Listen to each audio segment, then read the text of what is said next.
ঐতিহাসিক সরোয়ার্দী উদ্যান ঢাকা বিশ্ব মানবতার মহান বন্ধু মুহাম্মদুর রাসূলুল্লাহ সাল্লাল্লাহু আলাইহি ওয়াসাল্লামের জীবন চরিত্র সম্পর্কে আলোচনার এই পবিত্র অনুষ্ঠানের সম্মানিত সভাপতি বিশিষ্ট আলেমে দ্বীন জনাব মাওলানা আবু তাহের জিহাদি দামাত বারকাতুহুমুল আলিয়া, মাহফিলের প্রধান অতিথি আন্দরকিল্লা শাহী জামে মসজিদের সম্মানিত খতিব আওলাদে রসুল আল্লামা আনোয়ার হোসাইন তাহের আল জাবের আল মাদানী মাদ্দাজিল্লুহুল আলিয়া, সম্মানিত অতিথিবৃন্দ, মঞ্চে বসা জাতীয় নেতৃবৃন্দ, সামনে বসা মুসলমান ভাইরা, পর্দার আড়ালের সম্মানিতা মা এবং বোনেরা, প্রশাসনের ভাইরা, প্রাণপ্রিয় ঢাকাবাসী, সবাইকে নিয়ে মহান রব্বুল ইজ্জাত আল জালালের দরবারে শুকরিয়া জানাচ্ছি, যিনি মহামানবের জীবন চরিত্র সম্পর্কে আলোচনার এই পবিত্র অনুষ্ঠানে আমাদেরকে হাজির হওয়ার তৌফিক দিলেন। জবান খুলে বলছি আলহামদুলিল্লাহ। কথা বলার প্রথমে আমি স্মরণ করছি 2024 সালের আগস্টের 5 তারিখ পর্যন্ত যারা মুক্তভাবে কথা বলার পরিবেশ তৈরি করে দেওয়ার জন্য নিজের জীবন পর্যন্ত দিয়ে গেলেন, শাহাদতের সর্বোচ্চ মাকাম আল্লাহ যেন তাদেরকে দান করেন। আমরা কিছু ভিডিও দেখতে পাচ্ছি, অনেকে বলছে তারা শহীদ হয়নি, তারা নিজেদের বুককে গলির সামনে অস্ত্রের সামনে পেতে আত্মহত্যা করেছে। তারা কাদের কাছ থেকে কি পেয়ে কি খেয়ে কথা বলছেন আমি জানি না। কোরআনে কারিমে আল্লাহ তাআলা 1500 বছর আগে জানিয়েছেন। শহীদ এর শব্দটা আমাদের এই বাংলাদেশ, ভারত, পাকিস্তানে যেভাবে ব্যবহার হয়, এটা এত সস্তা বিষয় না, অনেক দামি বিষয়।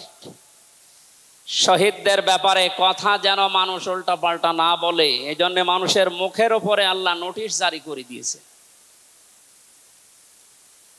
আল্লাহ পাক বলেন, ওয়ালা তাকুলু লিমান ইউকতালু ফি সাবিলিল্লাহি আমওয়াত বাল আহইয়াউন ইনদা বাল আহইয়াউ ওয়ালাকিন লা তাশউরুন। সূরা বাকারার 154 নম্বর আয়াতে আমি যতগুলো তাফসীর পড়েছি, সব মুফাসসির আয়াতের ব্যাপারে একই বক্তব্য দিয়েছেন। আল্লাহ পাক তামাম দুনিয়ার সব মানুষের মুখের উপরে নোটিশ দিয়েছেন, ওয়ালা তাকুলু, কেউ এ কথা বলবা না যে মানুষগুলো আমি আল্লাহর জন্য জীবন দিয়েছে, এরা মারা গেছে, কথা কখনো বলবা না। কারণ তারা জীবিত এবং তারা, তোমরা এই বিষয়টা বোঝো না, উপলব্ধি করতে পারো না। মুখের পরে মানুষ যেহেতু অন্তর দিয়ে ধারণা করতে পারে, এই জন্য আল্লাহ হৃদয়ের উপরে, অন্তরের উপরেও নোটিশ দিয়েছেন, ওয়ালা তাহসাবান্নাল্লাযীনা কুতিলু ফি সাবিলিল্লাহি আমওয়াতা বাল আহইয়াউন ইনদা রাব্বিহিম ইরযাকুন। সূরা আলে ইমরানের 169 নম্বর আয়াতে আল্লাহ জানিয়েছেন, মুখ দিয়ে তো বলাই যাবে না যে শহীদরা মারা গেছে, এমনকি অন্তরে ধারণাও আনবে না যে শহীদরা মারা গেছে, বরং তারা জীবিত এবং আমি আল্লাহর কাছে তারা রিজিক প্রাপ্ত হচ্ছে। বলেন আল্লাহু আকবার। এই আয়াতটা যে 100% বাস্তব। আমি কিছুদিন আগে গিয়েছিলাম গাইবান্ধা, বাংলাদেশ ইসলামী ছাত্র শিবিরের সদস্য ছিলেন ভাইটা। আগস্টের 5 তারিখের আগে তিনি জীবন দিয়েছেন জালিমের বুলেটের সামনে।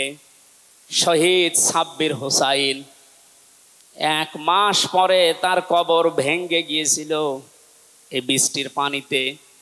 তাজা রক্ত কবর থেকে বের হতে দেখা গিয়েছে। একটা মানুষ যদি খাবার না খাবে তাহলে রক্ত পেল কোথায়?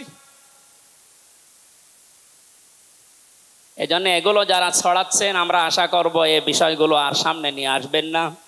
আমরা কোরআনে কারিমের আয়াতের উপরে 100% বিশ্বাস করি এবং এ কথা বলি, জালেমের জুলুমের সামনে যারা নিজের জীবন পর্যন্ত দিয়ে গেলেন আগস্টের 5 তারিখের আগ পর্যন্ত, প্রত্যেকেই শহীদ যাদের ঈমান আছে, এবং আল্লাহ তাদেরকে যেন শাহাদাতের সর্বোচ্চ মাকাম দান করেন, বলেন আমিন। কোথায় ছিলাম আমরা আর কোথায় আছি এখনো বাস্তবতা টের পান না। কিছুদিন আগে বাংলাদেশ জামাত ইসলামের কেন্দ্রীয় আমির জামাত ডক্টর শফিকুর রহমান কুষ্টিয়াতে গিয়েছিলেন। প্রায় 5000 মানুষকে নিয়ে তিনি একটা অনুষ্ঠান করলেন। যারা 16 জন শহীদ হয়েছিল কুষ্টিয়ায়, বাংলাদেশ জামাত ইসলামের পক্ষ থেকে 2 লক্ষ করে টাকা তাদের পরিবারের হাতে তিনি তুলে দিলেন। প্রায় 2.5-3 ঘন্টায় অনুষ্ঠানগুলো আমরা দেখলাম।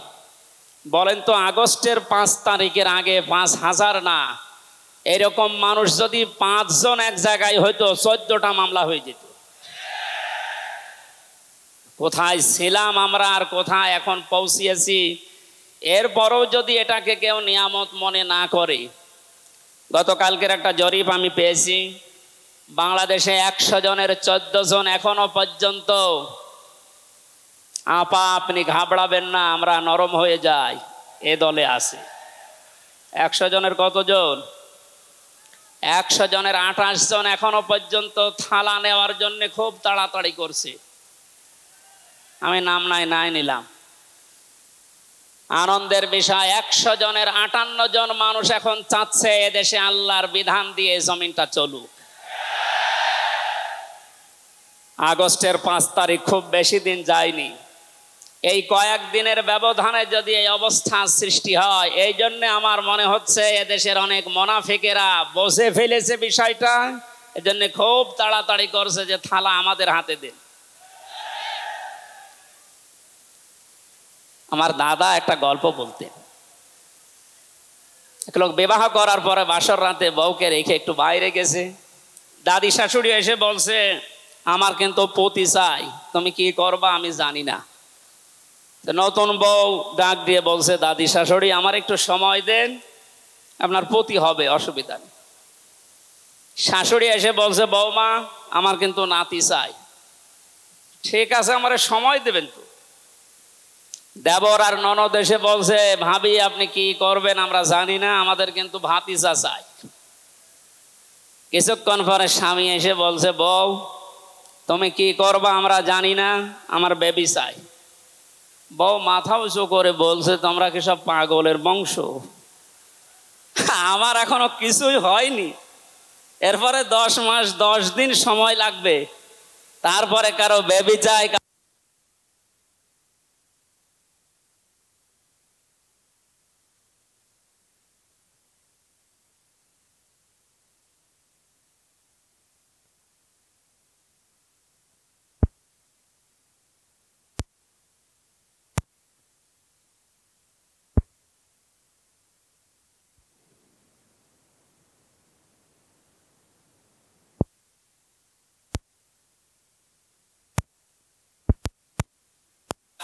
সম্মানজনক এবং যুক্তিপূর্ণ সময় তাদেরকে দিতে চায়, যেন দিনের ভোট আর রাতে না হয়।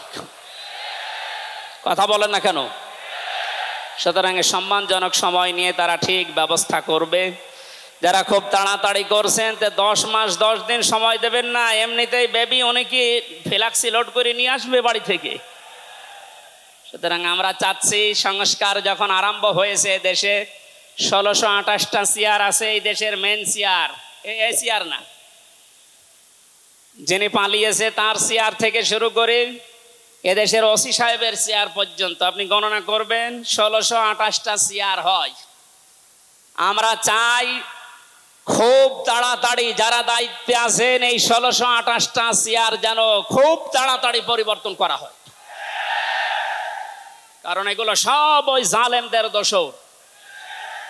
এগুলো পাল্টিয়ে বৈষম্যের শিকার হয়ে 15.5 বছর যারা ওএসডি হয়েছিলেন, যারা নিজেদের চেয়ার পর্যন্ত পৌঁছাতে পারে নাই, আমরা চাই তাদেরকে এই সমস্ত জায়গাগুলোতে দেওয়া হোক।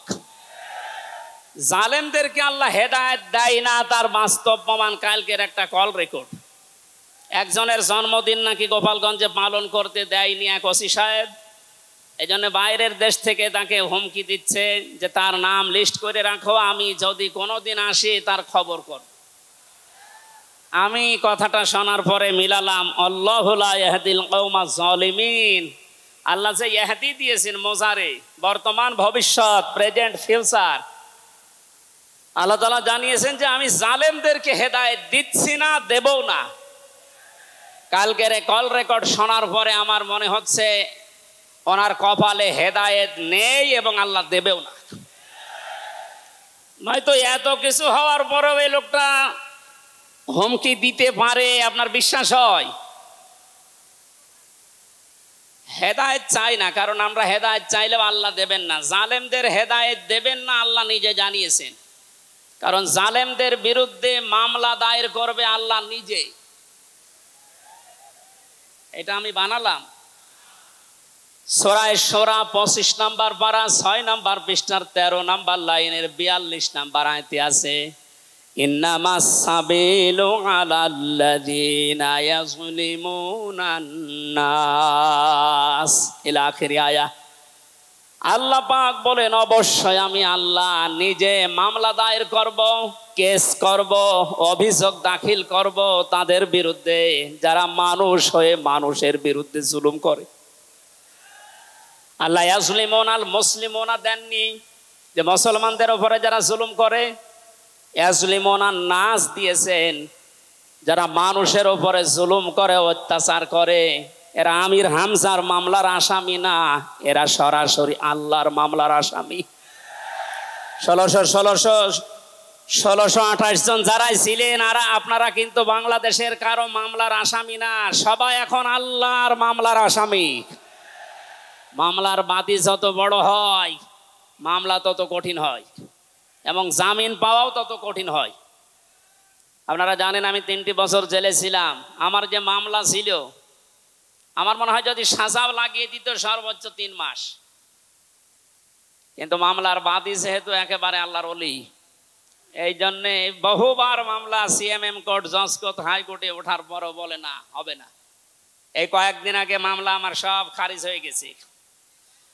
আমি মনে করলাম মাননীয় আদালতকে প্রশ্ন করি যে আমার এই মামলা তো আপনার কাছে 3 বছর ছিল, এতদিন তো কিছুই করেননি, হঠাৎ এখন বলছেন কোনো দোষ নেই, সব বেকসুর খালাস করে দিলাম। মামলাটা হাতে নিয়ে উনি বলছে এর ভেতরে তো কোনো মাল ম্যাটারেস নেই, কি দিয়ে বিচার করব, সব বাদ দিয়ে দিলাম। তো এতদিন এই কথা বললে তো আমার 3 বছর জেলে থাকা লাগে না। উনি এইটাই বলতো যে হুজুর আমার হাত বাঁধা ছিল। কি বাধা ছিল? এখন যেহেতু হাত খোলা, ন্যায় বিচার করতে পারছেন, আমরা চাই এদেশে যত চেয়ার আছে সব হাত যেন আবু সাইদের মতো এভাবে খোলা থাকে। এভাবে হাত খোলা চান না? কিয়ামতের আগে কোন জালেম এদেশের চেয়ারে আর আসতে পারবে না ইনশাআল্লাহ। সতর্ক থাকা লাগবে আমাদের। এই জন্য যারা তাড়াহুড়া করছেন আপনারা একটু শান্ত হন। আগে 10 মাস 10 দিন সময় দিন, বাসর হোক। কথা বলেন না কেন? আমি আর নিচে নামলাম না। আল্লাহ আপনাদেরকে সম্মতি দান করুন, আমিন। দরুদ আর সালাম পড়ছি আমাদের নবী মুহাম্মদুর রাসূলুল্লাহ সাল্লাল্লাহু আলাইহি ওয়াসাল্লামের প্রতি। আজকে সেই বিকাল 3টা থেকে শুরু করে রাত 9টা পর্যন্ত এদেশের পতিত যশা আলেমদের মুখে, ইসলামিক চিন্তাবিদদের মুখে এবং জাতীয় নেতৃবৃন্দের মুখে আপনারা নবীর সিরাত সম্পর্কে বিভিন্ন কথা শুনতেছেন। আমি লাইভ দেখছিলাম। আমার আজকের আলোচনার বিষয় রাসূল সাল্লাল্লাহু আলাইহি ওয়াসাল্লাম কেন একমাত্র আদর্শ। এই পয়েন্টের উপরে কোরআন শরীফ থেকে, হাদিস থেকে আমি 18টা পয়েন্ট বের করেছি। খুব সংক্ষেপে এর উপরে আপনাদের সামনে কথা উপস্থাপন করার চেষ্টা চালাবো ইনশাআল্লাহ। ওমা তাওফীকি ইল্লা বিল্লাহ। জবান খুলে কোরআনের এই সোনালী আয়াতটা একটু পড়েন। আউযু বিল্লাহি মিনাশ শাইতানির রাজিম। বিসমিল্লাহির রহমানির রহিম।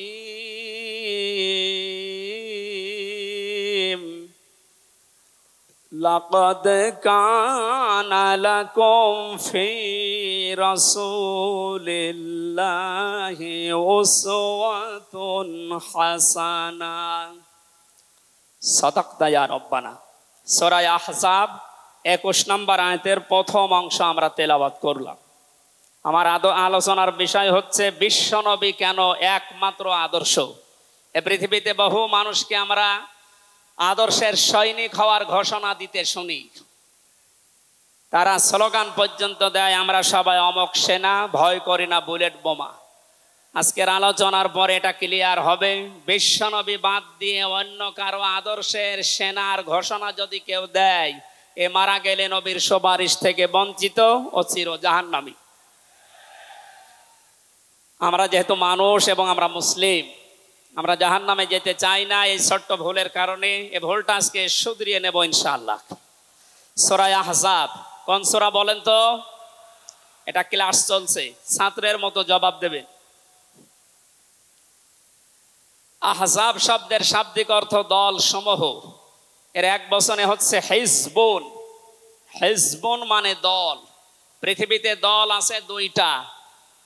প্রশ্ন আসতে পারে, বাংলাদেশে প্রায় ৭৩টার উপরে দল, আর দল দুইটা মানে? হ্যাঁ, দল একটা হচ্ছে আল্লাহর দল, একটা হচ্ছে শয়তানের দল। আমরা সামনে বিস্তারিত এই দুইটা দলের উপরে কথা বলবো ইনশাআল্লাহ। দল করা লাগবে এই ঘোষণা আমির হামজার না আল্লাহর? এই শব্দটা শুনলে অনেকে মানধাত আমলের দিকে নিয়ে যায়। আপনি আলেম মানুষ, হুজুর মানুষ, ইমাম সাহেব মানুষ, আপনি দল দাঁড়িয়ে এগুলো করবেন কেন? কোরআনে কারিমের যদি কেউ একটা আয়াত অবিশ্বাস করে, আর ইমান থাকার কথা। আল্লাহ পাক বলেন, ওয়ালতাকুম মিনকুম উম্মাতুন, তোমাদের ভেতরে অবশ্যই একটা দল থাকতেই হবে। তাহলে দল এই শব্দটা কোরআনে আছে না নেই? দল এই বাংলায় নেই, কিন্তু উম্মাতুন এই শব্দ তো আছে। আমি সেই দিন গাইবান্ধায় ওই দিন আলোচনা করার পরে একজন মুসলিম হয়েছিল, জিজ্ঞাসা করলাম। পরবর্তীতে ওই দিন আলোচনার বিষয় ছিল ভোট। উনি শিক্ষিত মানুষ, আমারে জিজ্ঞাসা করছে, আপনি ভোট এই শব্দ নিয়ে আসলেন, কোরআনে হাদিসে এই শব্দ আছে? এটা তো আরবি। হ্যাঁ আছে। আমানাত শব্দটা কোরআনে আছে। তাফসিরে মারিফুল কোরআন আল্লামা শফি রহমতুল্লাহ আলাইহি আমানতের প্রায় 19টা অর্থ দিয়েছেন। তার ভেতরে অন্যতম অর্থ হচ্ছে ভোট দেওয়া, রায় দেওয়া, সমর্থন দেওয়া। সুতরাং কেউ যদি ভোট এটাকে দুনিয়ার কোনো বিষয় মনে করে এড়িয়ে যায়, সে কিন্তু মরণের পরে ধরা খাবে। কথা বলেন, আমরা আখেরাতে আদালতে ধরা খেতে চাই, আমরা বাঁচতে চাই। সুতরাং দল মাস্ট বি, করাই লাগবে। যে দলের কর্মসূচি দুইটা, তারা ভালো কাজে আদেশ করবে, অন্যায় কাজে বাধা দেবে। আল্লাহর ভাষা এরাই হচ্ছে সফল কাম দল। এদেশে যত দল আছে, এই দুইটি কর্মসূচি কারা পালন করে আপনি অবশ্যই দেখতে পাচ্ছেন। আপনার বিবেকের কাছে প্রশ্ন করে আপনি সামনে আগাবেন ইনশাআল্লাহ। তাহলে নবীজি আমাদের জন্য একমাত্র আদর্শ কেন? এর এক নম্বরে আমি পেয়েছি, তার জীবনটা আমাদের কাছে পরিষ্কার। এই কারণে পৃথিবীতে আমরা যত নেতা নেত্রীকে মেনে চলতে দেখি, যে কোনো রাজনৈতিক দলের নেতা নেত্রী আপনি হন, ওই রাজনৈতিক দলে যাকে মানেন তার চরিত্র জীবন আপনার কাছে কিন্তু পরিষ্কার না। কথা বলে না কেন? আমি নাম ধরেই বলছি, আওয়ামী লীগ যারা করতেন, এখন আওয়ামী লীগ দেশে আছে কিনা আমি জানি না, আছে বললাম ওই যে 14%, ওরাও এখনো পর্যন্ত তওবা করে ফিরে আসার চেষ্টায় আছে। আল্লাহ যেন তাদেরকে তাওফিক দেন। আর যদি হেদায়েত না থাকে, দোয়া করেও তো হবে না, আল্লাহ যেন তাদেরকে মায়ের কাছে পাঠিয়ে দেন। একটু আস্তে বলেন ভাই, এটা জোরে বলার দরকার নেই। জীবনী পরিষ্কার হওয়ার কথা বলছিলাম। যারা করতেন আওয়ামী লীগ, বলেন তো আপনার বিবেকের কাছে, শেখ হাসিনা জীবনে কোনোদিন একটা মিথ্যা কথা বলেনি, এ গ্যারান্টি আপনি দিতে পারবেন? না না, এই কথা বলা ভুল হয়ে গেল। ওনার সারা জীবনে কোনো সত্য কথা আছে কিনা আমার সন্দেহ। আমার এই 33 বছর বয়সে তো আমি কোনো সত্য কথা ওনার কাছ থেকে শুনলাম না। কথা বললেই মিথ্যা কথা বল, ওইটা নয় বাদ দিলাম। আর আমি আর একজনের ধরি, বিএনপি যারা করেন, খালেদা জিয়া জীবনে একটা মিথ্যা কথা বলেনি, এ কথা আপনি গ্যারান্টি দিতে পারবেন? জামাত ইসলাম যারা করে তারা এ কথার গ্যারান্টি দিতে পারবেন যে মরহুম শহীদ মতিউর রহমান নিজামী জীবনে মিথ্যা কথা বলেনি? বলেন না। চরমনাই পীরের মুরিদ যারা, তারা কি গ্যারান্টি দিতে পারে সৈয়দ রেজাউল করিম জীবনেও মিথ্যা কথা বলেনি? একজনের ব্যাপারে গ্যারান্টি আছে, আল্লাহ নিজে গ্যারান্টি দিয়েছেন, তার 63 বছরে একটা মিথ্যা কথা নেই।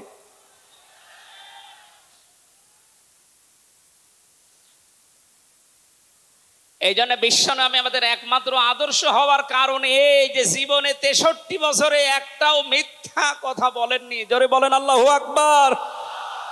এটা যে কত বড় বিষয় আপনি চিন্তা করলে আপনি চিন্তার রেখা শেষ করতে পারবেন না। আমাদের দিনের ভেতরে 24 ঘন্টায় কত মিথ্যা আসে, আর তারপর 63 বছরের জীবনে একটা মিথ্যা কথা তিনি বলেননি। 2 নম্বরে পেয়েছি আমি, তিনি উন্নত চরিত্রের অধিকারী ছিলেন। এমন চরিত্র আল্লাহ তাকে দিয়েছিলেন। আমি 3 জন নবীর নাম পেয়েছি, আল্লাহর নামের সাথে তাদের নাম আল্লাহ মিলিয়ে দিয়েছেন। হযরত ইসমাঈল আলাইহিস সালামকে আল্লাহ ডাক দিয়েছিলেন গোলামিন হালিম, আমার সহনশীল বান্দা। হযরত ইসহাক নবীকে আল্লাহ বলেছিলেন গোলামিন আলিম, আমার জ্ঞানী বান্দা। আর মুহাম্মদুর রাসূলুল্লাহকে আল্লাহ ডাক দিয়েছেন ওয়া ইন্নাকা লাআলা খুলুকিন আযীম। জোরে বলেন আল্লাহু আকবার। বৃষ্টি হচ্ছে না বাইরে? এখানে ওঠাউঠি করেন কেন? বসেন বসেন।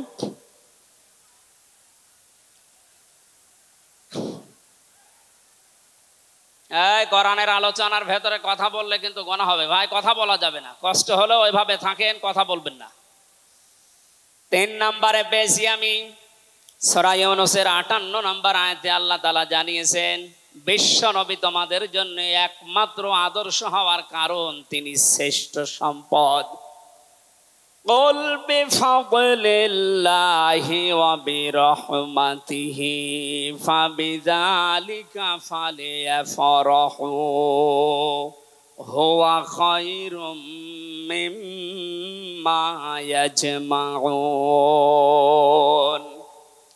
নবী আপনি বলুন, তামাম দুনিয়ার মানুষেরা যা গেইন করে, যা অ্যাচিভ করে, যা অর্জন করে, যা কিছু পেয়ে আনন্দে আছে, আমি আল্লাহর কাছে এই পৃথিবীর শ্রেষ্ঠ সম্পদ হচ্ছে আপনি। জোরে বলেন আল্লাহু আকবার। সুতরাং আপনার আদর্শ পেয়েছে যারা, সে মানুষগুলো যেন আনন্দে থাকে, তারা যেন খুশি হয়। এজন্য আগস্টের 5 তারিখের আগ পর্যন্ত এদেশের 100 জনের মাত্র 15 জন মানুষ বিশ্ব নবীকে একমাত্র আদর্শ মানতেন, তারা খুশি ছিলেন, রাজি ছিলেন। মাত্র 1 মাস কয়েক দিনের ব্যবধানে এই যে 100 জনের এখন 58 জন মানুষ বিশ্ব নবী ছাড়া আর কাউকে বুঝতে চাচ্ছে না। সময়টা যেতে দেন, দেশের 100 জনের 100 জন মানুষ চাইবে বিশ্ব নবী ছাড়া কারো আদর্শ মানি না। সংক্ষেপ করছে, আমাদের প্রধান অতিথি এসে পড়েছেন, এই জন্য 4 নম্বরে পেয়েছি এই পৃথিবীর ময়দানে বিশ্ব নবী মুহাম্মদুর রাসূলুল্লাহ হচ্ছেন আল্লাহর পক্ষ থেকে আমাদের জন্য, বিশেষ করে মুমিনদের জন্য সবচাইতে বড় অনুগ্রহ। সূরা আলে ইমরানের 164 নম্বর আয়াতে আল্লাহ ঘোষণা দিচ্ছেন লাকাদ মান্নাল্লাহু আলাল মুমিনিনা ইয লাকাদ মান্নাল্লাহু আলাল মুমিনিনা ইয বাআসা ফীহিম রাসূলা ইলা আখির আয়াত। অবশ্যই মুমিনদের জন্য এই পৃথিবীর ময়দানে বিশ্বনবী মুহাম্মদুর রাসূলুল্লাহ আল্লাহর পক্ষ থেকে একটা অনুগ্রহ। আমরা এক একটা আয়াতের ভেতরে বিভিন্ন তাফসীর অনুযায়ী যত কথা আল্লাহ জানিয়েছেন নবীর সম্পর্কে, এই প্রচন্ড গরমে আপনাদের কষ্ট হবে যেন আমি খুব সামারাইজ করছি। 6 নম্বরে পৃথিবীর ময়দানে বিশ্বনবী একমাত্র আদর্শ হওয়ার পেছনে কারণ এই, তিনি গোটা জাহানের জন্য ছিলেন একমাত্র রহমত। সূরা আম্বিয়ার 107 নম্বর আয়াতে আল্লাহ এই ঘোষণা দিয়েছেন, ওমা আরসালনাকা ইল্লা রাহমাতাল লিল আলামিন। বলেন আল্লাহু আকবার। আল্লাহ আলম বলেন না যে শুধু পৃথিবীর জন্য, আলামিন যত জগৎ আল্লাহ বাজিয়েছেন আর যত জগতে আল্লাহর যত সৃষ্টি আছে, এতানাজ্জালুল আমরু বাইনাহুন্না, প্রতিটি জগতে ওই সৃষ্টি অনুযায়ী আল্লাহর বিধিবিধান নাজিল হচ্ছে। যেখানেই যেই সৃষ্টি আছে প্রত্যেকটা সৃষ্টির জন্য মুহাম্মদুর রাসূলুল্লাহ হচ্ছেন আল্লাহর পক্ষ থেকে রহমত। সেই রহমতকে হযরতে হালিমাতুস সাদিয়া চিনেছিলেন। কোলে নেওয়া থেকে শুরু করে বাড়ি পর্যন্ত যেখানে নিয়ে গেছেন, সিরাত ইবনে হিশাম বলছে সব জায়গায় হালিমাতুস সাদিয়া বিশ্ব নবীর মাধ্যমে আল্লাহর রহমত পেয়েছিলেন। সিরাত বিশ্বকোষের ভেতরে পেয়েছি আল্লাহর নবীকে হযরতে হালিমাতুস সাদিয়া যেদিন কোলে তুলে নিলেন, হযরতে হালিমা বলেন আমার স্তনে দুধ ছিল না, মুহাম্মদুর রাসূলুল্লাহকে কোলে নেওয়ার সঙ্গে সঙ্গে আমাদের স্তন, আমার স্তন দুইটাই দুধে পরিপূর্ণ হয়ে গেছে। আমি ডান স্তন তাকে দিলাম, তিনি পান করলেন, বাম স্তন তাকে দিয়েছি, সঙ্গে সঙ্গে তিনি মুখ বের করে নিলেন। হযরতে হালিমা বলেন আমি একবার, দুইবার, তিনবার মুহাম্মদুর রাসূলুল্লাহর মুখে আমার স্তন দিয়েছিলাম, তিনবারই মুহাম্মদ সাল্লাল্লাহু আলাইহি সাল্লাম স্তন থেকে মুখ বের করে নিয়েছেন। চোখের ইশারা দিয়ে যেন আমাকে বসাতে চাই, মা হালিমা জোর করেন কেন? ডান স্তন এটা আমার অধিকার ছিল, আমি পান করেছি। বাম স্তন এটা আমার অধিকার না, আমি জানি আপনার একটা সন্তান আছে, তার নাম আব্দুল্লাহ, এটা আমার দুধ ভাই আব্দুল্লাহর অধিকার। ও মা হালিমা, পৃথিবীতে আমি ভাইয়ের হক নষ্ট করার জন্য আসি না, এসেছি ভাইয়ের হক ফিরিয়ে দেওয়ার জন্যে। ঢাকাবাসী যেই নবী মায়ের কোলে বসে ভাইয়ের হক নষ্ট করেন নাই এই রবিউল আউয়াল মাসে, সেই নবীর উম্মত আমরা এখন যারা দাবি করছি অধিকাংশ গুলোই দেখতে পাই যত বড় হচ্ছি তত ভাইয়ের হক মারার জম হচ্ছি।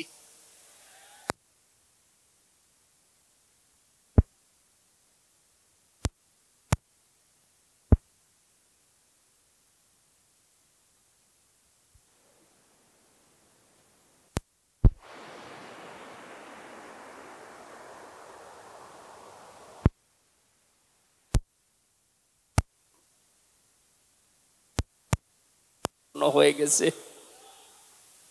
সুতরাং ওনাকে যেখানেই নেওয়া হয় সেখানে যদি রহমত আসে, আমাদের এই মাথা থেকে পা পর্যন্ত, রান্নাঘর থেকে আন্তর্জাতিক জীবন পর্যন্ত, আজকের এই সিরাত অনুষ্ঠানে যদি সিদ্ধান্ত নিয়ে যেতে পারি সব জায়গায় তাকে ছাড়া কাউকে মানব না, অবশ্যই আল্লাহ পাকে 56,000 বর্গ মাইল রহমত বরকত দিয়ে ভরে দেবেন। কথা বলেন ঠিক কিনা? আল্লাহ যেন এটা দেন আমাদের মাধ্যমে, বলেন আমিন। 6 নাম্বারটা 7 নাম্বারটা খুব গুরুত্বপূর্ণ, এইটার ব্যাখ্যা করার জন্য আমি 8-10 মিনিট সময় নিলাম, একটু খেয়াল করবেন।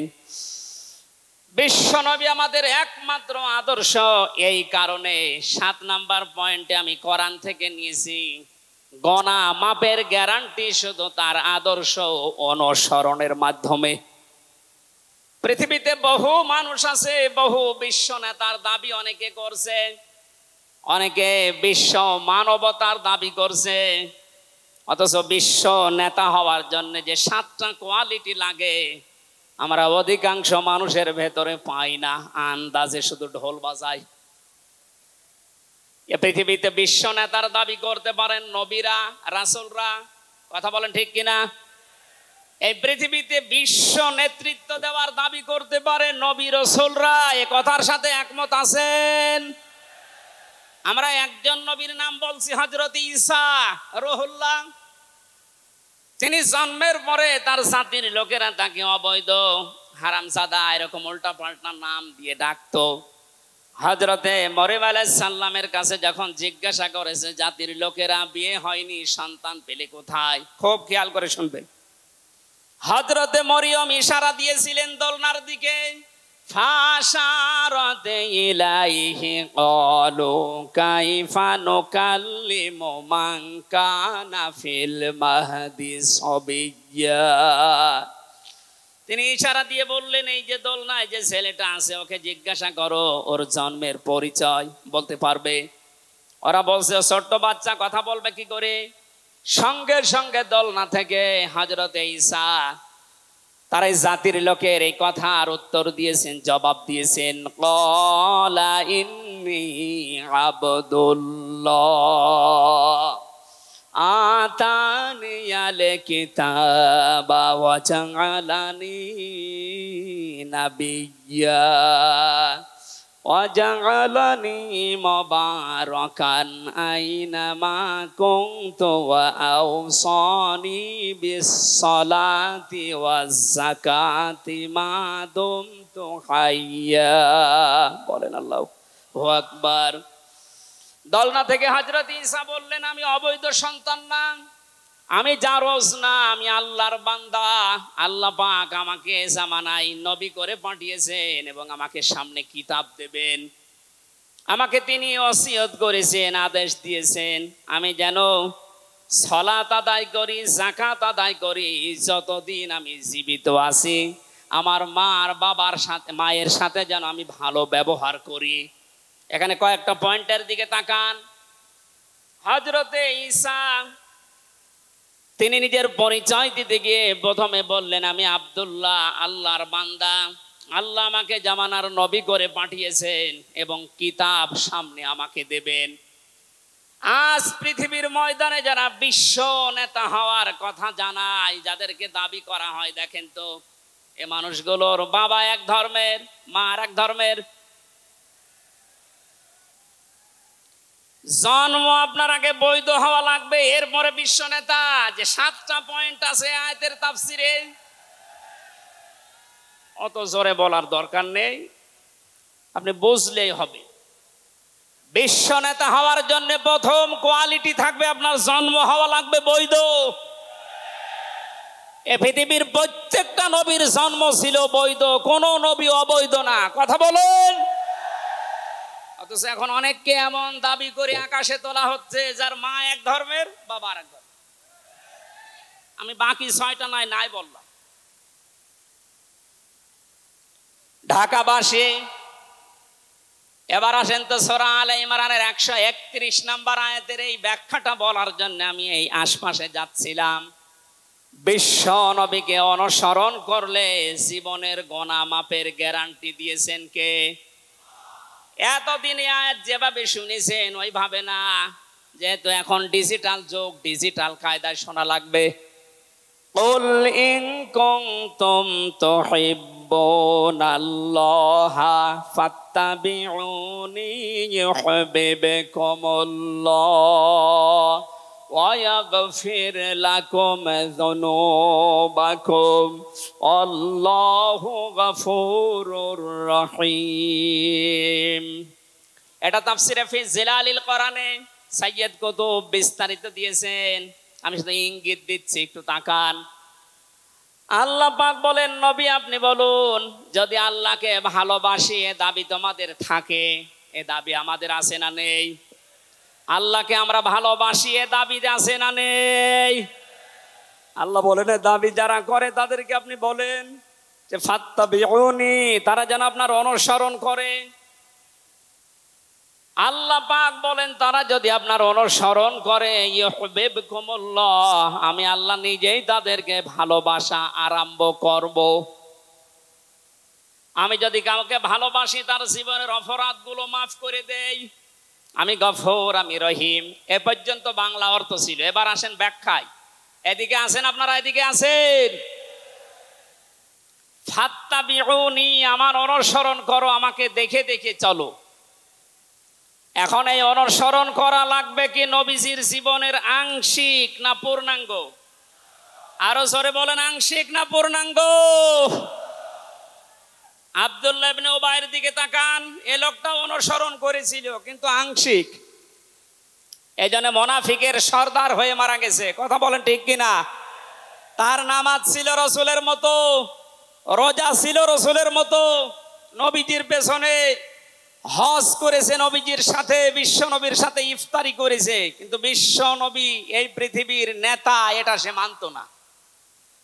আজ বাংলা সহ বিশ্বে বহু মুসলমান এই থিওরিতে আছে, তারা নামাজ রসুলের মতো পড়ে, রোজা রসুলের মতো রাখে, কিন্তু সমাজ নবীজি, রাষ্ট্র নবীজি 10 বছর কোরআন দিয়ে চালিয়েছিলেন, এইটা মানতে তারা রাজি না। এ মানুষগুলোর অনুসরণ হচ্ছে আংশিক না পূর্ণাঙ্গ? সুতরাং আংশিক অনুসরণ করলে আল্লাহ কি আপনাকে ভালোবাসা আরম্ভ করবে? না। ইহবিব এটা মোজারে, বর্তমান ভবিষ্যৎ, প্রেজেন্ট ফিউচার। যখন আপনি পূর্ণাঙ্গ অনুসরণ করার জন্য দাড়ি থেকে মাথা থেকে শুরু করে পা পর্যন্ত, রান্নাঘর থেকে শুরু করে আন্তর্জাতিক জীবন পর্যন্ত সব জায়গায় বিশ্ব নবীকে অনুসরণের সিদ্ধান্ত নিয়ে নেমে পড়বেন, আল্লাহ তখন ভালোবাসা আরম্ভ করবে। আয়াত অনুযায়ী দেশে এখনো যারা পূর্ণাঙ্গ অনুসরণ আরম্ভ করেননি, একটু নিজের দিকে তাকিয়ে ভাবেন তো। আপনি 14 বার হজ করতে পারেন, 24 বছর রোজা রাখতে পারেন, প্রতিদিন 72 রাকাত নামাজ পড়তে পারেন নফল, কিন্তু এখনো পর্যন্ত আল্লাহর ভালোবাসা আপনি পাওয়া শুরু করেন। এ কথা বুঝে এসেছে? সুতরাং আমাদের অনুসরণ হবে কি আংশিক না পূর্ণাঙ্গ? আরো জোরে বলেন। নবীজির মতো নামাজ পড়া যেমন, বিশ্ব নবীর মতো রাষ্ট্র চালাতেও হবে ওই রকম। নবীজি জানিয়েছেন, মান মাতা ওয়ালাম ইয়াখযু ওয়ালাম ইউহাদ্দিস বিহি নাফসাহু মাতা আলা শুবাতিন মিনান নিফাক। যে লোকটা মরে গেল কিন্তু তার এই চিন্তা ভাবনা ছিল না যে জমিন আল্লাহর কোরআন দিয়ে চলুক, এই লোকটা মুনাফিক হয়ে মরবে, কেউ তাকে বাঁচাতে পারবে না। অথচ এই হাদিসটা সামনে নিয়ে বাংলাদেশে আমরা এখনো অনেককে নামাজ পড়া, রোজা রাখা, দাড়ি রাখা, জুব্বা গায়ে দেওয়া মানুষকেও মুনাফিক হয়ে মরার সম্ভাবনা দেখতে পাচ্ছি। কথা বলে ঠিক কিনা? সুতরাং আমরা চাই নবীজি যেভাবে নামাজ পড়েছিলেন, বিশ্ব নবী যেভাবে রাষ্ট্র চালিয়েছিলেন, ওইভাবে আমাদের এই দেশটাও 10 বছর চলুক। আমিরে জামাত ডাক্তার শফিকুর রহমান কয়েকদিন আগে ঘোষণা দিয়েছেন, 15 বছর লাগবে না, মাত্র 10টা বছর আমাদের হাতে দেন, আমরা গ্যারান্টি দিতে পারি এ দেশের মানুষকে। 9টা পয়েন্ট ওখানে উনি দিয়েছেন, সবগুলোর বাস্তবায়ন করে এই 16 কোটি মানুষকে উনি দেখাবেন। এটাকে আজ অনেকে রাজনীতি মনে করে উল্টাপাল্টা দিকে নিয়ে যাচ্ছেন। আমার বিশ্ববিদ্যালয়ে থাকাকালীন এক দুষ্টু বন্ধু ছিল, 10 বছর নবী কোরআন দিয়ে রাষ্ট্র চালিয়ে বলতে পেরেছিলেন, খায়রুল কুরুনি করনি, আমার যুগ শ্রেষ্ঠ যুগ। আমাদের দেশটা 53 বছর স্বাধীন হয়েছে, 1 বছরও কোরআন দিয়ে চলেছে। এই জন্য তো কোনো জিনিস নিরাপদ না। আমার ছোট দাদা উনি বলছিলেন যে হজে যাওয়ার পরে দেখি একটা ঘড়ি পড়ে আছে, মোবাইল ঘড়ি। চিন্তা করলাম নেব না, মনের ভেতরে ভয়, যদি ধরা পড়ে যায় তাহলে তো মানুষ, এ দেশে তো ধরা পড়লে আবার হাত কেটে দেবে, দেশে যাওয়ার পরে মানুষ বলবে হাজী সাহেব চোর। এই ভয়তে নিলাম না। কি করি, অতক্ষণ দাঁড়িয়ে থেকে কেউ নেয়ও না, কারো পায়ের নিচে পড়ে আবার নষ্ট হয়ে যাবে। তুলে নিলাম এদিক ওদিকে তাকিয়ে। হারানো জিনিস যেখানে জমা দেয় ওই জায়গায় জমা দিলাম। ওনারে জিজ্ঞাসা করলাম, ভাই মোবাইলের দাম কেমন হবে? উনি আমার বলছে, ইয়া হাজিউল হজ্জা তাই না বিলা দুকা, হে হাজি দেশ কোথায়? দাদা বলে, জি তুমি বাংলাদেশ। বাংলাদেশ থেকে এসেছি। আপনার বাংলাদেশের টাকার মান অনুযায়ী এই ঘড়ি মোবাইলের এটা দাম হবে 72,000 টাকা। কত? 72,000 টাকার মোবাইল পড়ে আছে, ঘড়ি কেউ নিচ্ছে না। এদেশে থাকবে? বলেন। সাধারণ মানুষের কাছে থাকা দূরের কথা, দরবেশের কাছে থাকবে 36,000 কোটি টাকা। আমার মনে হয় আমার 33 বছরের জীবনে গণনা করেও শেষ করতে পারবো না। পদ্মা সেতু আর একটা বানিয়ে এখনো 4,000 কোটি টাকা রাষ্ট্রে থেকে যেত। কথা বলেন, দরবেশ যদি এই করে, যেগুলো ধরবেশ ওগুলোর চরিত্র কি বলেন? এই জন্য এই বন্ধুটা আমারে বলছিল, আমি রামজা, আমি কুষ্টিয়া থেকে যাচ্ছিলাম ঢাকাতে, একটা নর্মাল কোচে চড়ে হঠাৎ আমার পেটে গন্ডগোল। সিরাজগঞ্জ রোড পার হওয়ার পর ড্রাইভারকে বললাম যে ভাই একটু দাঁড়ান, আমি নেমে যাব, আমার পেটে গন্ডগোল। ড্রাইভার বলছে গাড়ি থামবে না, একেবারে জায়গা মতো থামবে।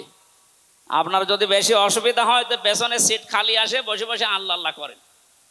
ও বলছে আমার পেটে গন্ডগোল, কি আল্লাহ আল্লাহ থামে? পেছনে যে দেখি কয়েকটা সিট খালি পড়ে আছে, ওই যে পলিথিন দেয় বমি করার জন্য, একটা নিলাম, 2 সিটের মাঝে বসে ওই কাজ করলাম। চিন্তা করলাম এটা যদি রেখে চলে যায় তাহলে আমার তো বদনাম হয়ে যাবে। পকেট থেকে একটা সাদা রুমাল ছিল, ওইটা বের করলাম, টাইট করে বাঁধলাম, পেছনের জালানা খুলে ফেলে দেব। আল্লাহর ইশারা, পেছনে আসছিল মোটরসাইকেলওয়ালা, পড়বে কি পড়বে একেবারে মোটরসাইকেলের সামনে। ও বলছে জালনা দিয়ে তাকিয়ে আছি, দেখলাম মোটরসাইকেলওয়ালা এদিকে ওদিকে তাকিয়ে, ও মনে করছে নতুন রুমালে থপ করে পড়লো কি। এ রুমাল যখন নতুন, ভেতরের জিনিসও মনে হয় নতুনই হবে। ও বলে তুলে নিল, ও বাড়ি যে টের পাবে যে কোন নতুন জিনিস। এই জন্য বলছে হামজা, আমাদের দেশে পায়খানা পর্যন্ত নিরাপদে নেই, এর বাস্তব প্রমাণ আমারটা। অথচ আমিরে জামাত গ্যারান্টি দিয়েছেন চুরি থাকবে না, শুধু পায়খানা না, 36,000 কোটি না, 36 পয়সাও চুরি হবে না। 10 বছরের জন্য ছেড়ে দেন দেশটা। আপনারা ওনার সাথে একমত কিনা? কারা কারা ওনাদের হাতে দিতে চান দেখি, লিল্লাহে তাকবীর।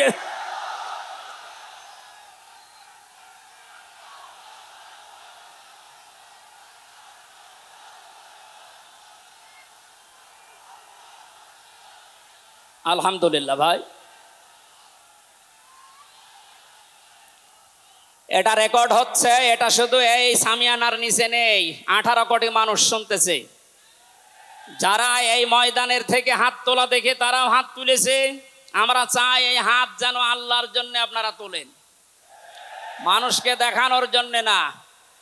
সুতরাং আমরা যদি বিশ্ব নবী মুহাম্মদুর রাসূলুল্লাহর অনুসরণ আংশিক করি, আল্লাহর ভালোবাসা পাওয়া এখনো আমরা আরম্ভ করিনি। এই হিসাবে দেশের অনেক পীর, অনেক ইমাম, অনেক খতিব, অনেক আলেম, অনেক জনতা এখনো আল্লাহর ভালোবাসা পাওয়া আরম্ভ করেনি। গোনা মাফ, জান্নাত তো দূরের কথা।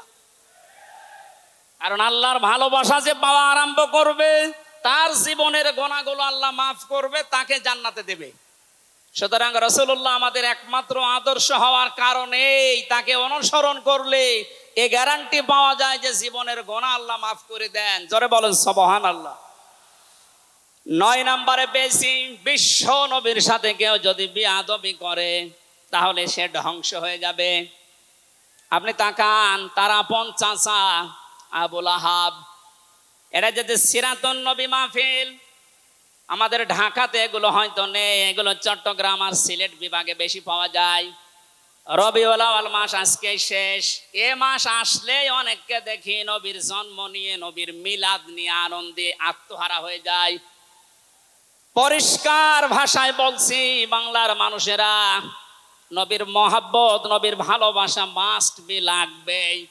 কিন্তু নবীর জন্ম নিয়ে, নবীর মিলাদ নিয়ে যদি কেউ শুধু আনন্দ করে মেতে থাকে, নবীর আদর্শর কোনো খোঁজ নেই, আপনি এই মুহূর্তে জেনে নিতে পারেন যে আপনি জাহান্নামী। তার প্রমাণ নবীজির আপন চাচা আবু লাহাব আর আবু তালেব। এই 2 জন চাচা নবীর আদর্শ পেয়ে খুশি ছিল না, তারা নবীর জন্ম পেয়ে খুশি ছিল। নবীর মিলাদে, নবীর জন্মে তারা এত খুশি হয়েছিল, আবু লাহাব নিজের কাজের মেয়েকে পর্যন্ত আজাদ করে দিয়েছিল। আবু তালিব নিজের সন্তান হযরতে আলীকেও কাছে রাখতো না। আল্লাহর নবীর জন্মে লোকটা এত বেশি খুশি হয়েছিল, যতদিন পর্যন্ত তার আন্ডারে ছিল নবীজি, ততদিন নিজের ছেলে বাদ দিয়ে বিশ্ব নবীকে কাছে রেখে ঘুমাতো। অথচ তাদের পোড়া দুইজনের জীবন আমি পড়ে দেখেছি। দুইজন চাচা, বিশ্বনবী মোহাম্মদ রাসূলুল্লাহর দুইজন চাচা শুধু নবীর জন্ম মিলাদ নিয়ে আনন্দে ছিল, আদর্শ পেয়ে তারা আনন্দ করে নাই, মেনে নেয় নাই, এই জন্য দুইজনেই জাহান্নামী। বলেন নাউজুবিল্লাহ। সিস্টেম অপর পৃষ্ঠায় দেখুন, আরো দুইজন চাচার নাম আমরা জানি, হযরতে হামজা, হযরতে আব্বাস রাদিয়াল্লাহু তাআলা আনহুমা। এই দুইজন চাচা শুধু নবীর জন্মে মিলাদে খুশি ছিলেন না, তারা নবীর আদর্শ পেয়ে খুশি হয়েছিলেন, এই জন্যে দুইজনেই জান্নাতি। বলেন সুবহানাল্লাহ। হযরতে হামজা, হযরতে আব্বাস যে জান্নাতে গেছে কোনো সন্দেহ আছে?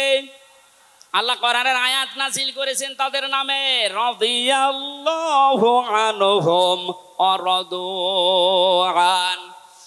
আল্লাহ পাক বলেন আমি তাদের উপরে রাজি হয়ে গেছি যেমন তারা আমার উপরে রাজি। সুতরাং হযরতে আব্বাস, হযরতে হামজা দুইজনেই নবীর আদর্শ মানার কারণে জান্নাতি। আমরা এদের মতো হতে চাই। বলেন আমিন। এখানে একটা কথা আছে, হযরতে হামজা আব্বাস রাদিয়াল্লাহু তাআলা আনহু তিনি কিন্তু অনেক আগে মুসলমান হয়েছিলেন গোপনে, কিন্তু প্রকাশ করেননি। এই মাসলাটা বলছি এই কারণে, 152 জন সমন্বয়কের ভেতরে 108 জন বাংলাদেশ ইসলামী ছাত্র শিবিরের নেতা এবং পরীক্ষিত কর্মী। তারা আজ অনেক জালেম এবং অনেক মুনাফিক পর্যন্ত, এমন অনেক আলেম নামে জালেম পর্যন্ত এই বিষদগার করছে। নাম যেহেতু দেখেছে ছাত্র শিবির, এই জন্য তাদের চুলকানি। কেন ওরা এতদিন পরিচয় প্রকাশ না করে এই কাজ করলো? ওরা মুনাফিক, ওরা শয়তান।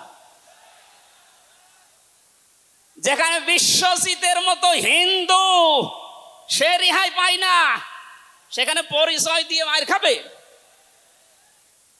সুতরাং সাদিক সাহেব এবং এস.এম. ফরাদ ভাই সহ যারা পরিচয় গোপন করে এই জালেমের বিদায়ের জন্য এই বিপ্লব আমাদেরকে এনে দিয়েছেন, তাদেরকে প্রত্যেক থানায়, জেলায়, রাজধানীতে সংবর্ধনা দেওয়া দরকার।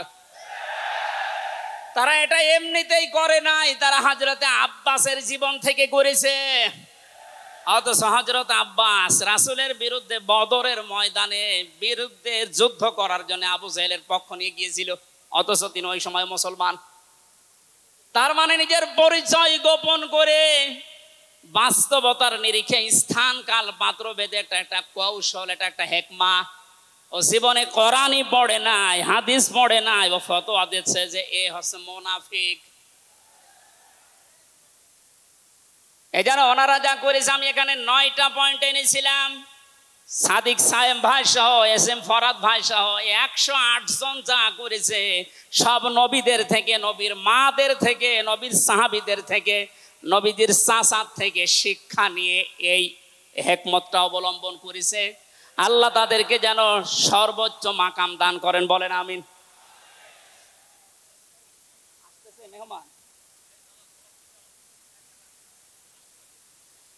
বেয়াদবি করলে যে মানুষের জীবন ধ্বংস হয়ে যায় রাসূলের সাথে, তার প্রমাণ পেয়েছি নবীজের চাচা আবু লাহাবের জীবন থেকে। বিশ্ব নবী যখন সাফা মারওয়া এই পাহাড়ের উপরে উঠে দাওয়াত দিচ্ছিলেন, এই লোকটা ডাক দিয়ে বলেছে, তাব্বালাকা আলিহাযা জামাতানা ইয়া মুহাম্মদ, হে মুহাম্মদ তুমি ধ্বংস হয়ে যাও। তাফসিরের কিতাবে সূরা লাহাবের তাফসিরে পড়েছে, আবু লাহাব মুহাম্মদুর রাসূলুল্লাহকে শুধু ধ্বংস হয়ে যা এ কথা বলে নাই। সামনে একটা পাথর ছিল, পাথরটা হাতে নিয়ে নবীজির দিকে এভাবে নিক্ষেপ করেছিল। ঢাকাবাসী খুব খেয়াল করে শোনেন, এখানে আমার 2টা পয়েন্ট আছে। আবু লাহাব 1500 বছর আগে মুহাম্মদুর রাসূলুল্লাহর দিকে যে পাথর নিক্ষেপ করেছিল, তাফসিরে ফি জিলালিল কোরআন মুফাসসির লিখেছেন সাইয়্যিদ কুতুব, যে নবীজির সামনে পাথরটা পড়েছিল, নবীজির শরীরে লাগে নাই। আল্লাহ পাক সঙ্গে সঙ্গে তার জন্য কোরআনের আয়াত নাযিল করলেন, শুধু এই হাতের জন্য না, তাব্বাত ইয়াদা আবি লাহাবি ওয়া তাব। ইয়াদানে ছিল শব্দটা ইয়াদাদি বচন আল্লাহ দিয়েছেন, অথচ আবুল আহাব পাথর নিক্ষেপ করেছিল কয় হাত দিয়ে? আরো জোরে আর একবার বলেন। আল্লাহ যে তার দুই হাতই ধ্বংস করে দিলেন। জবাব দিয়েছেন মুফাসসির এইভাবে, আবুল আহাব যদিও এভাবে পাথর নিক্ষেপ করেছিল এক হাত দিয়ে, কিন্তু তার এই বাম হাত একটু নড়াচড়া করে সাপোর্ট দিয়েছিল। আপনি যদি এখান থেকে একটা কোনো কিছু নিক্ষেপ করেন এভাবে, এই হাত দিয়ে শুধু কাজ হবে না, এই হাতও নড়াচড়া করে সাপোর্ট দেবে। আল্লাহ এইটাও সহ্য করেন নাই। নবীজির বিরুদ্ধে যারা অবস্থান নিয়েছে, যে যতটুকু তার সাথে যারা সাহায্যে ছিল, সহযোগিতায় ছিল, আল্লাহ তাদেরকেও ধ্বংস করে দিয়েছেন। এই 15.5 বছরে আল্লাহর নবীর আদর্শকে, তার শিক্ষাকে, শিক্ষা ব্যবস্থা থেকে ডাইরেক্ট ডান হাতের মতো, অনেকে বাম হাতের মতো পেছন দরজা দিয়ে নাড়াচাড়া করে উল্টিয়ে ফেলেছিলেন। এই কথা বলেন না কেন? হযরতে আবু বকর আর নবীজির সেই সারে গারে সুরের সেই ঘটনাটা আমাদের শিক্ষা ব্যবস্থায় এখন আর নেই। এগুলো তুলে ওখানে বাবার জীবনী বসিয়েছেন। সুতরাং নবীজিকে যারা আঘাত দিয়ে শিক্ষা ব্যবস্থা থেকে 96% মুসলমানের এই দেশে নবীর আদর্শ বাদ দিয়ে অন্য কাউকে যারা বসাতে চেয়েছিলেন, যারা ডাইরেক্ট এগুলো করেছিলেন, যেগুলো মন্ত্রণালয়ের দায়িত্বে ছিল, বাম হাত দিয়ে যারা পেছন দরজা দিয়ে নাড়াচাড়া দিয়েছেন, উপদেষ্টা মণ্ডলের ভেতরে 2 জন আছে, তারা সমকামিতা প্রমোট করছেন, আমরা শুনতে পাচ্ছি। পাঠ্যপুস্তকে যে পরিবর্ধন আনার চেষ্টায় আছেন, 96% মুসলমান কিন্তু ঘুমিয়ে যায়নি, এরা এখনো জেগে আছে। আমিরে জামাত কুষ্টিয়ায় সেদিন ঘোষণা দিয়েছে, দেশের মুসলমানেরা এখন আর 5 তারিখের আগের মতো ঘুমিয়ে নেই, সব সজাগ আছি আমরা। আরো জোরে বলেন। সুতরাং যারা ডান হাত দিয়ে চেষ্টা করছেন আল্লাহ বিরোধী, রাসূল বিরোধী, মানবতা বিরোধী এই কাজগুলোকে প্রমোট করার জন্য, বাস্তবায়নের জন্য, আর পেছনের দরজা দিয়ে যারা বিভিন্ন নাম নিয়ে আবুল আহাবের বাম হাতের মতো নাড়াচাড়া দিচ্ছেন, আল্লাহ পাক যদি ধরে আবুল আহাবের মতো ডান হাত বাম হাত সব কিন্তু ধ্বংস করে ছাড়বে। এজন্য আমরা সাবধান বাণী উচ্চারণ করছি। এগুলোই যারা আছেন, আমি নাম নিলাম না, ছাত্র জনতা যেভাবে আপনাদেরকে উপদেষ্টা বানিয়েছে, আপনি 152 জনের 108 জনের দেখতে পারছেন না। এই মানুষগুলো কি চাই? 108 জন না, আমি 152 জনের সাথে যোগাযোগ রেখে দেখেছি, সবাই চায় এদেশে আল্লাহর বিধান চালু। এই রবিউল আউয়াল মাসে রাসূলের চরিত্র যেভাবে শুনি, ওটা যেন বাস্তবে দেখতে পাই, সেটা চালু হোক। 53 বছর তো দেখলেন, বাবা চালিয়েছিল, দুর্ভিক্ষে মরিছে অনেকে, আমি দেখি না, আমার তো 33 বছর, এ মুরব্বীরা দেখেছি। স্বামী চালিয়েছিল অনেকের চাচা চালিয়েছে 9 বছর, ভাবি চালিয়েছে, এমনকি বউ চালিয়েছে, এটা তো দেখলাম। এখন শুধুমাত্র কোরআন দিয়ে চললে, নবীর আদর্শ দিয়ে চললে দেশটা কেমন দেখা যায় এটা দেখতে বাকি আছে। এটা আপনারা দেখতে চান না সামনে? আমার জীবনের সবচাইতে বড় শখ, আকাঙ্ক্ষা, তামান্না এইটা, যে চর্ম চোখে যেন আল্লাহ আমাকে দেখায় যে 56,000 বর্গ মাইল তার কালাম দিয়ে চলছে। এটা দিয়ে চললে যে কেমন দেখা যায়, এটা মিনি জান্নাত হয়ে যাবে। আপনি বিশ্বাস করেন, এটা মিনি জান্নাত হয়ে যাবে। অনেকের এখনো পর্যন্ত শ্বশুর ভয় দেখাচ্ছে। আমির জামাত সেদিন বলেনি যে শ্বশুর ভয় দেখাচ্ছে মেয়েদেরকে যে তোমাদের ঘর বন্দি করে রাখবে। অনেকে যারা ডাল খায়, মামা বাবা খায়, লাল পানি খায়, এরা কি খাবে? দেশটা যদি কোরআন দিয়ে চলে, নবীর আদর্শ দিয়ে চলে, পুরা দেশটা হয়ে যাবে মসজিদের মতো। মসজিদে প্রবেশ করলে যত বড় বিড়ি খোর হোক, যত বড় ডাল খোর হোক, যত বড় বাবা খোর হোক, আর লাল পানি যেই খায়, ওই পরিবেশে গেলে কেউ কি চাইবে যে একটু লাল পানি খাই? কারণ পরিবেশটাই রহমত দিয়ে ভরপুর। কথা বলেন ঠিক কিনা? এই জন্য মসজিদে প্রবেশ করতে হলে আল্লাহর রহমত আমরা কামনা করি। আল্লাহুম্মা আফতাহলি আবওয়াবা রহমাতিক। পুরা জায়গাটাই রহমত দিয়ে ভরপুর। আল্লাহর কোরআনের বিধান সেখানে চলে, এই জন্য পুরা জায়গাটা রহমত দিয়ে ভরপুর করা। এই দেশটায় যদি আল্লাহর বিধান চালু হয়, রাসূলের আদর্শ চালু করতে পারি আমরা, পুরা দেশটা হয়ে যাবে মসজিদের মতো। তখন আর লাল পানি খেতে, বিড়ি খেতে আপনার মনে চাইবে না ইনশাআল্লাহ। আপনি জান্নাতি হয়ে মারা যেতে পারবেন, এই গ্যারান্টি আমরা দিতে পারি। সুতরাং আমরা রাসূলের সাথে কোনো বিয়াদবি যেন না করি। আমার মনে হয় মেহমান এসে গেছে আমাদের মাঝখানে।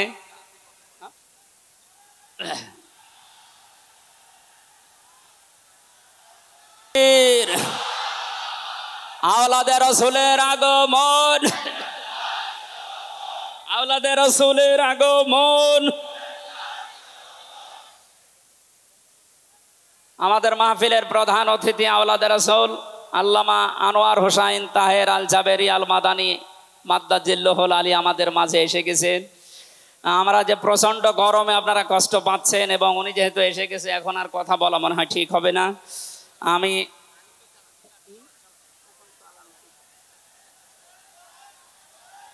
এই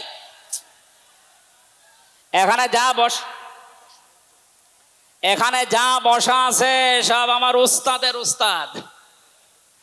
এই জন্য আমি কথা বলতে চান, পয়েন্টগুলো শেষ করছি। 10 নম্বরে পেয়েছি তিনি শরীয়ত প্রণেতা, হ্যাঁ বললে হালাল, না বললে হারাম, সুতরাং তার সম্মান অনেক বেশি।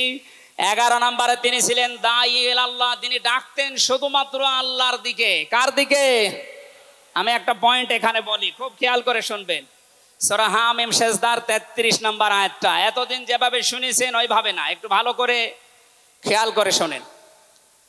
আল্লাহ পাক বলেন, ওমান আহসানু কাওলাম মিম্মান দাআ ইলাল্লাহি ওয়া আমিলা সালিহান ওয়া ক্বালা ইন্নানি মিনাল মুসলিমিন। ওই লোকটার কথার চাইতে আর উত্তম কথা কে বলে দুনিয়ায়? যে লোকটা আল্লাহর দিকে মানুষকে ডাকে, নিজে ভালো ভালো কাজের আঞ্জাম দেয়, আর নিজে পরিচয় ওপেন করে যে আমি একজন মুসলমান। আমি কি বাংলার মুসলমানেরা? আপনি আয়াতের দিকে 3টা বিষয় খেয়াল করেন। এদেশে কম বেশি আমরা 96% যেহেতু মুসলমান, এই জন্য আল্লাহর দিকে আমরা ডাকি, এটা আমি মেনে নিলাম। 2 নম্বরে ভালো ভালো কাজের আঞ্জাম আমরা নিজের জায়গা থেকে হলেও কম বেশি দিতে পারছি বা দেই।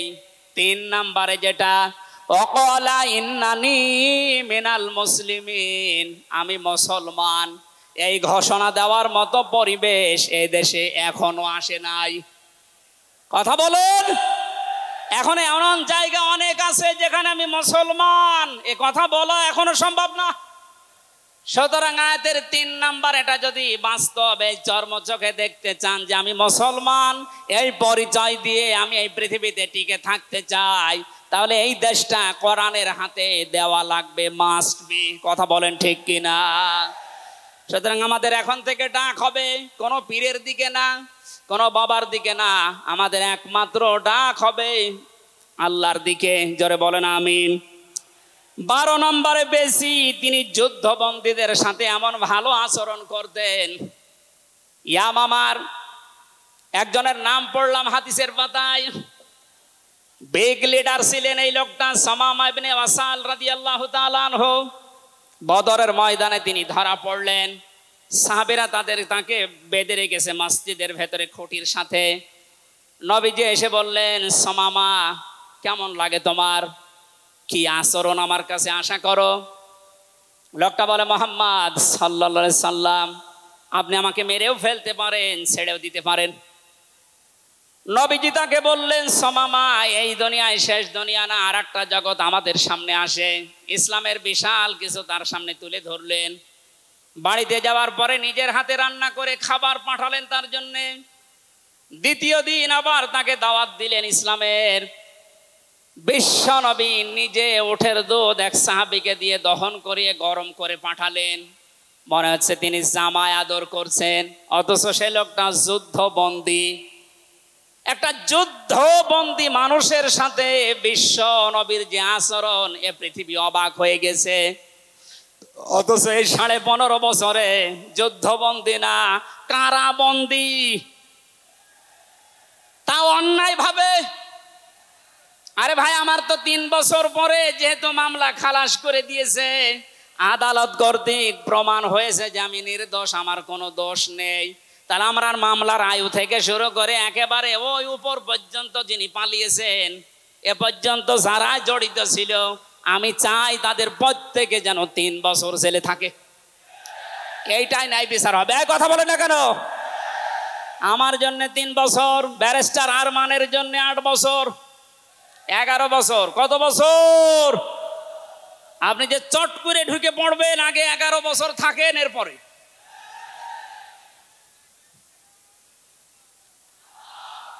সুতরাং বাস্তবতা এইটাই, শত্রুদের সাথে তিনি যুদ্ধবন্দীদের সাথে কি আচরণ করলেন, আর আমরা অন্যায় ভাবে কারাবন্দীদের সাথে, আমি তো অন্যেরটা জানি না, নিজেরটার সাথে বলছি। এই যে মুরব্বী মানুষ বসে আছে মাওলানা রফিকুল ইসলাম খান, এই মুরব্বীর পায়ে বেড়ি দিয়ে, হাতে হ্যান্ডকাপ দিয়ে, মাথায় দড়ি দিয়ে মনে হচ্ছে গরু টেনে নিয়ে যাচ্ছে। আমার 11 ঘন্টা টাঙিয়ে রেখেছিল, অথচ নিজেরাই বলছিল যে আপনার কোনো দোষ নেই, আমরা জানি। তো দোষ নেই, আমরা ধরে রেখেছেন কেন, ছেড়ে দেন। বলে না, উপরের নির্দেশ। কোথায় পৌঁছিয়েছিল দেশটা। আর তারা এই রবিউল আউয়াল আসলে একদিন ছুটি দিত নবীর জন্মদিন পালন করার জন্য। নবীর আদর্শের কোনো খোঁজ খবর তাদের কাছে নেই। এই ওসামা ইবনে ওয়াসাল নবীজির আচরণ দেখে শেষ পর্যন্ত বাপদাদার ধর্ম ত্যাগ করে ইসলাম কবুল করেছিলেন। এই 15 বছর যদি এরকম কিছু দেখাতে পারতেন, লাখের উপরে মানুষ জেল খাটতেছে। আমার মনে হয় 100 জনের 70 জন মানুষ এই দেশে জেল খাটে, কিচ্ছু জানে না।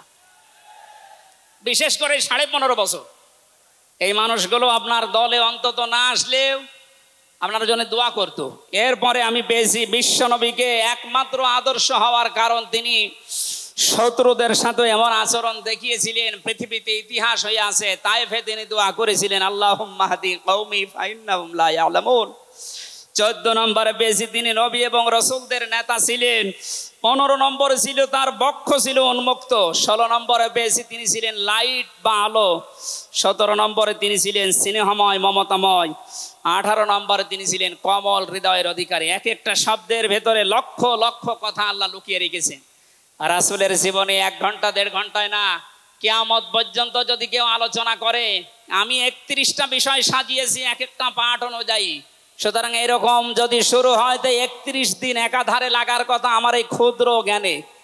যারা আরো বড় বড় আলেম এখানে বসে আছে, কিয়ামত পর্যন্ত আলোচনা শুনবেন, করবেন। আমাদের নবী আজিম খুলুকিন আজিম, কোনোদিন শেষ হবে না ইনশাআল্লাহ। সুতরাং নবীজি আমাদের একমাত্র আদর্শ, এটাই ফাইনাল। তাকে ছাড়া আমরা কাউকে মানি না। ওদারত আহ্বান জানাচ্ছি তাকে আদর্শ গ্রহণ করার জন্য। আমিন। বারাকাল্লাহু লানা ওয়া লাকুম ফিল কোরআনিল আযীম। এখন আমাদের সামনে